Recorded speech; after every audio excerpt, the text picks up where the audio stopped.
Un leader qui est innovant, c'est une personne qui va vraiment être à l'écoute des besoins. On sait aujourd'hui dans nos écoles, là, le leader le plus important, c'est la direction de l'école.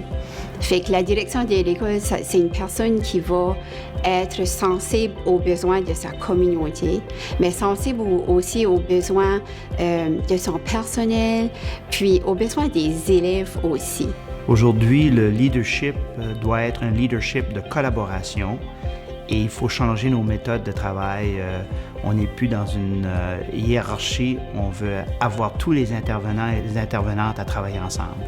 L'innovation dans l'apprentissage est très important parce que ça permet d'engager les élèves dans leur apprentissage. Ça permet aux élèves d'être mieux outillés, de travailler en collaboration avec leurs collègues et puis vraiment d'être engagés dans leur apprentissage et puis de travailler par projet pour vraiment avoir des compétences, des apprentissages qui sont durables.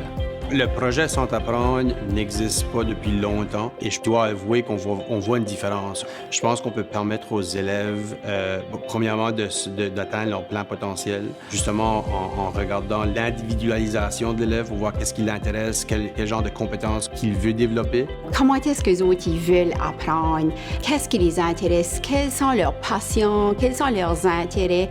Puis comment on peut aller chercher chacun de ces élèves-là? Puis la même chose pour le personnel.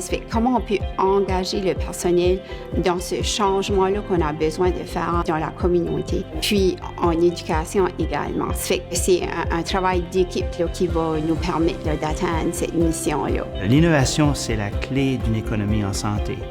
Et cette économie en santé dépend d'un bon système scolaire. Avec S'entreprendre, on va réussir à avoir une saine économie au Nouveau-Brunswick.